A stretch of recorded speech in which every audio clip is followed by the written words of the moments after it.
Enlightened World Network. And today's topic is, why are we here? What about purpose and meaning?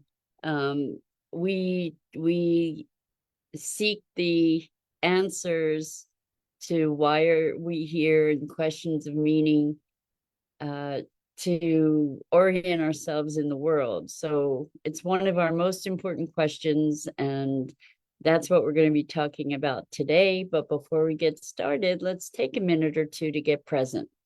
So let's take a deep breath in through your nose and hold it. And imagine clean, crisp oxygen flooding your lungs, flowing into your bloodstream, nourishing all your cells, all your organs, bringing vital life energy to your body and being. And as you exhale, exhale any tension, stress, negativity, fatigue. And now let's take another deep breath in through your nose and hold it. This time, imagine brilliant bright light lighting you up from the inside out, illuminating, electrifying, and energizing all your cells, your molecules, your electrons, creating a brilliant beam of light and energy from your heart out into the world. And as you exhale, exhale any remaining tension, stress, negativity, fatigue. And now let's press our palms together. Vigorously rub your hands together to feel the friction, the temperature, the pressure, the motion, the tickling and tingling when you stop. And allow all those sensations to bring you present, right here, right now, into this remarkable physical form that enables us to experience life. Welcome, welcome, welcome. So, good morning. Why are we here? I wonder if you have pondered that question. I certainly have. And I don't know that we can ever arrive at a definitive answer, but we can operate under working hypotheses. And so my working hypothesis, after pretty much a lifetime of that query, is that we're here for life to know itself, that we are life expressing itself, and that we are expanding life's experience of itself. So again, I said it's a working hypothesis, and I invite you to try it on, because it's an interesting place to come from. Good morning, Rosalind. Welcome. So good to have you here with us this morning. We're talking about, why are we here? Another way to look at this is, what's the meaning of life? And I remember in the S training, the kicker of the whole thing was, life is empty and meaningless. And when I heard that, I became livid. I was furious. It was like, are you kidding me? Life is empty and meaningless. And I think since that time, I've been pondering that question for years and years and years. And that notion that life is empty and meaningless. And on some level, I can get that it doesn't mean anything, that in so many ways we are what ascribes meaning to life. Now, I don't know that I truly believe that life is empty and meaningless. And that on the one side, if we're going to entertain that idea,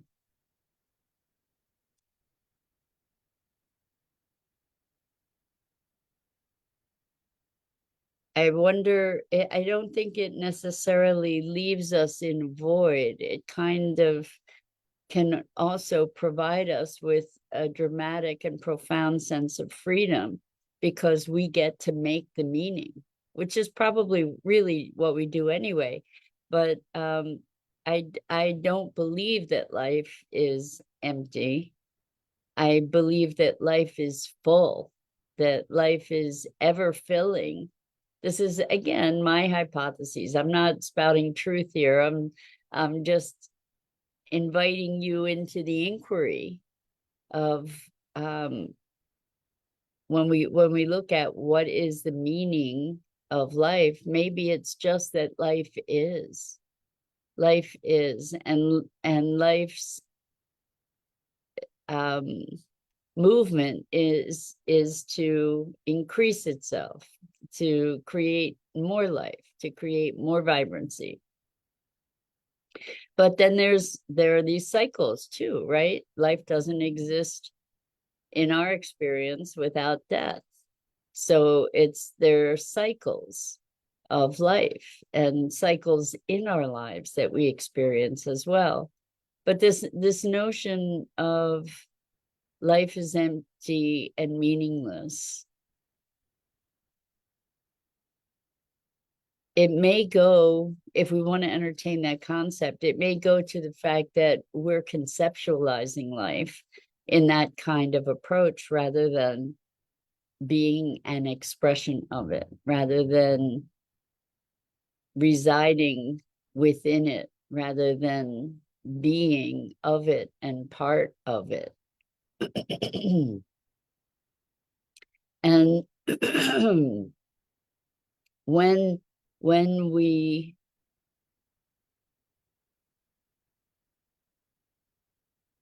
if we were to entertain the notion that life is empty and meaningless, that gives us a tremendous freedom because we get to make it up. So on one hand, everything is important, everything matters. And on another hand, the way that we can look at life and the cycles of life is that our individual lives, our experience of it is less than a drop in a bucket, that it's insignificant, and that everything kind of works out in the wash in some way. I think if we step beyond the statement of life is empty and meaningless, we can go to what is it? Why? What is driving us to be asking that question about what's the meaning of life? What we're looking for, perhaps, is a sense of significance, a sense of importance. And if we are present in our own lives, there is this experience of significance and importance. Usually, I would imagine, like the craziest little things become so important. We lend incredible weight to our experiences. And in the giant scheme of things, we can recognize that that the decisions we make and the lives we lead, in some level, are insignificant. And then we can also look at, well, collectively, along that same idea, collectively, as we are living out life, it's kind of like one cell in a body may not be significant, but when you look at the cells collectively, they become more significant. They become the life force of this greater organism, the organs, and then the body within it, within which those cells and organs reside, then become more of an influence. And if we look at humanity collectively, and we look at all of life on the planet collectively, and we look at all the planets in the universe, that this is an expression of life on a very, very, very grand scale. And what beyond that do we need?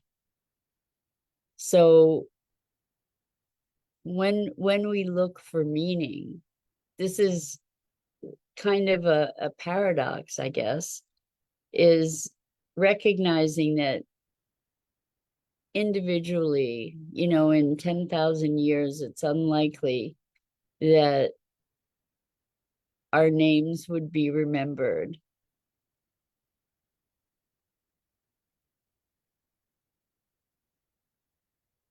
And yet there's a freedom in that. There's a freedom in being able to create meaning for ourselves. So, like, we can recognize that everything we do is important and nothing that we do is important. And it seems that it's all a matter of scale. Like in my own life, in your own life, the choices that you make from day to day can have a far-reaching influence or far-reaching repercussion and ramification in your life and in the lives around you, the lives of people around you, the life of the planet, the lives of animals and plants and birds and insects, that on a small scale, as we're looking very closely, we can see where we have a dramatic impact. And as we pull back further and further, we can see the scale in a way that our individual impact may become or does become much less potent, shall we say. It's kind of an interesting question, and without excuse me, without some kind of choice around meaning, we can be left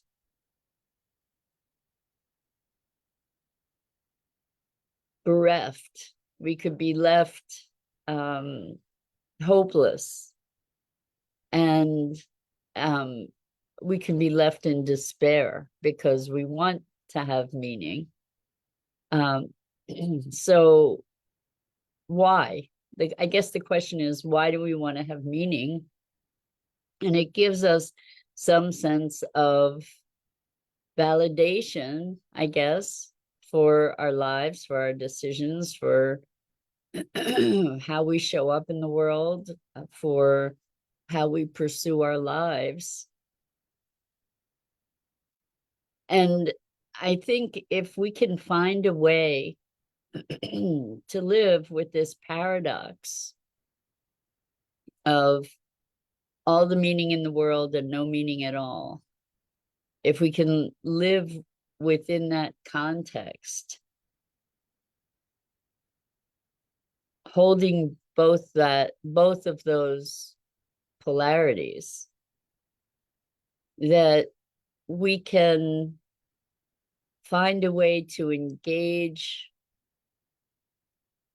passionately with life and also not take ourselves so seriously. So that may sound pretty paradoxical, and it is. But I think that we get to live life as if it matters, at the same time recognizing that in the grander scheme of things, we are part of a vast ocean, and that we maybe in the grander scheme of things disappear in the tide rather than being the individual drops or portions of drops of the ocean. And so we talk a lot about particle and wave and collective consciousness and individual awareness, and being life expressing itself through this unique vessel that we each are. It's kind of like snowflakes, right? That we all have our unique shape, and then we end up being part of the snowfall or a snowball or a snowman, snow person, whatever. So I guess this why are we here question,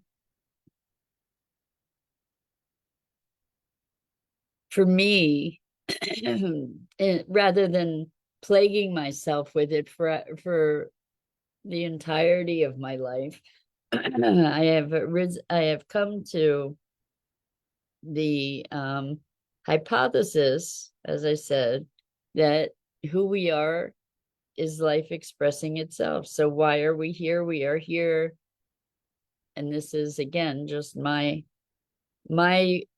context to allow me to relax into being more gracefully, or at least that's the intention. Why are we here? We're here for life to experience itself and to expand its experience, like this greater consciousness that each of us is that greater consciousness and is feeding that greater consciousness. And I don't know if that offers you the same peace that it offers me.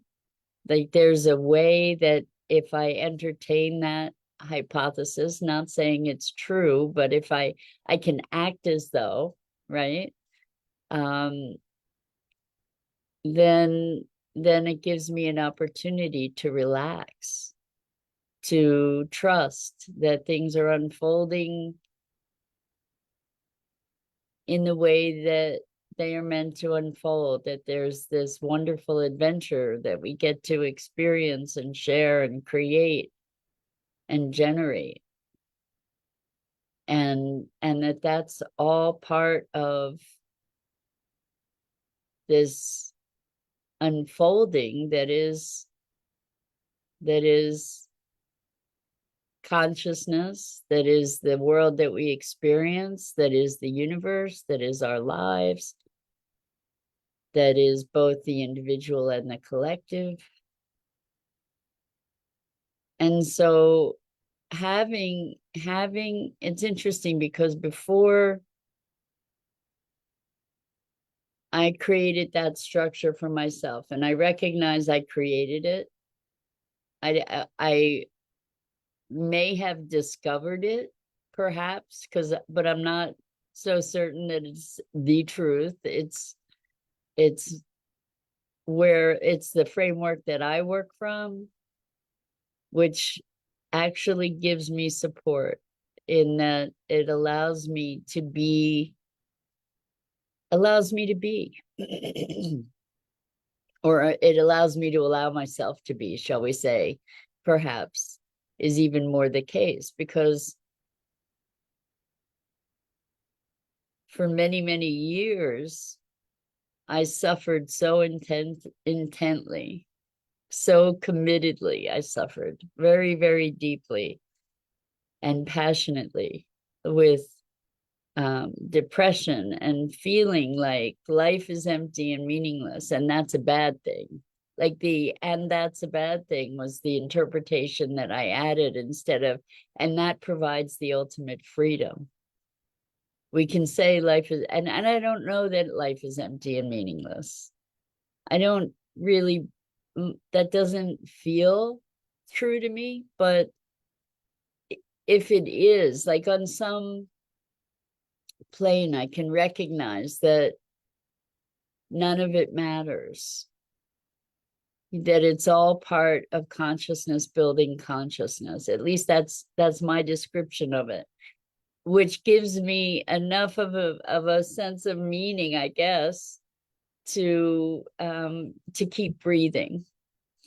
I don't know if everybody needs a sense of meaning or purpose to keep breathing. I know that for me,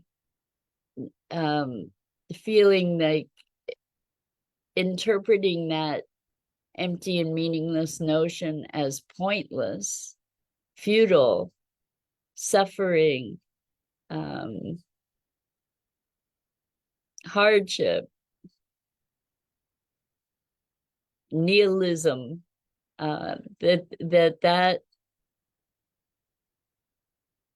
that was excruciating. And I recognize that I created that for myself out of making the association from this empty and meaningless statement that means pointless, or that means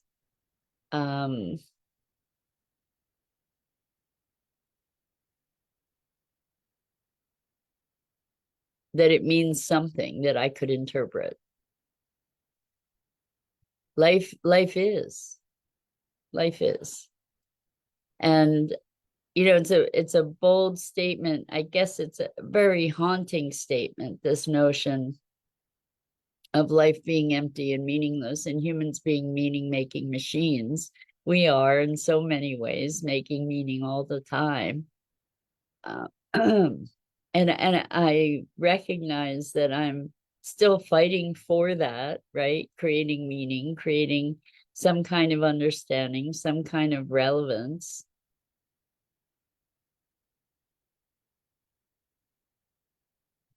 And so it's the ultimate paradox of profoundly meaningful, our actions, our way of being, our way of engaging. And on another side, irrelevant. And so what is the freedom that we get to make meaning? Again, holding these things as hypotheses, because I don't know that there's knowing about it, other than the sense that we are part of something much grander, that we are individual peaks of an interwoven, interconnected ocean.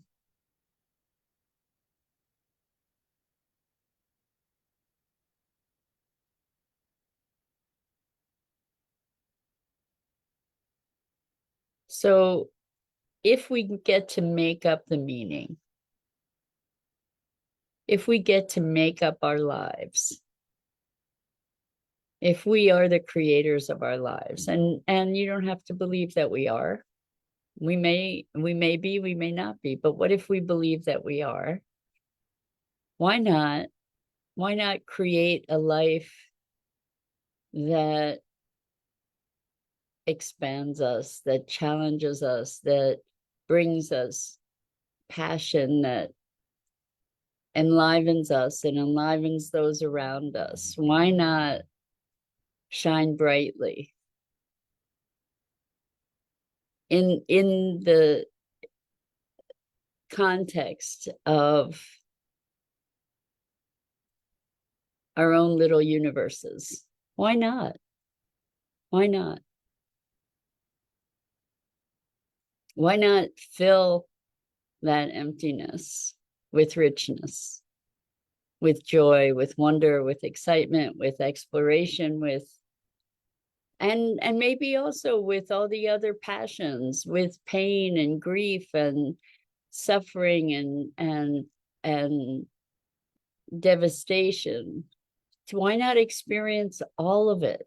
Why not experience the richness that life allows us to experience in these physical bodies that we inhabit, or that we I think it's a misnomer or a misrepresentation to say these bodies that we inhabit, because the we that we are is completely integral to the body, that we tend to other our bodies from ourselves, and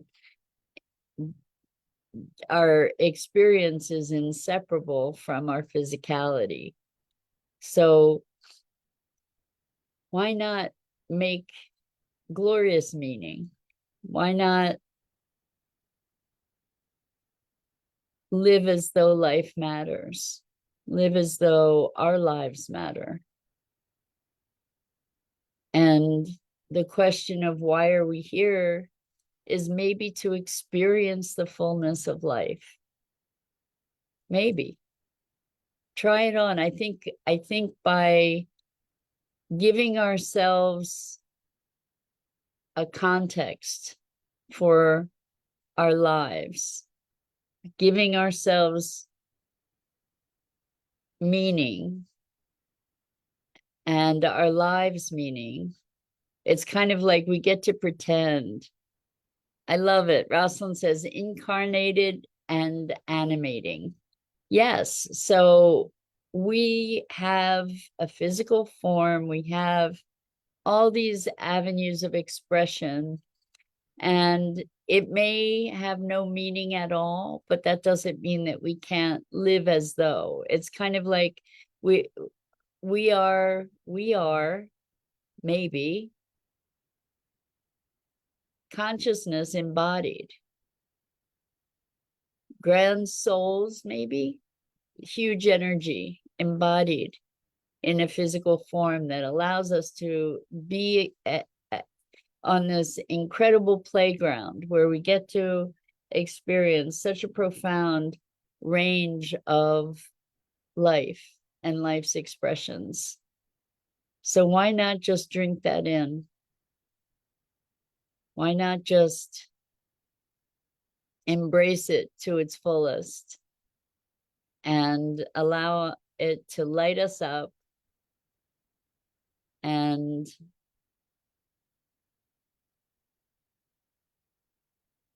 find fulfillment? And maybe we're here, as far as why are we here? We're here because we're here. And maybe that's enough. So that's it for this morning. I'm Mira Rubin. This is the Core Connection, and I go live here each weekday morning at 9 a.m. Eastern on the Enlightened World Network Facebook channel, Facebook page, and YouTube channel. And I invite you to like and follow Enlightened World Network and me on YouTube and Facebook, and the links are in the chat. And as always, it is such a gift to be able to have these ponderings, these musings together with you each morning. And so until next time, so much love to you.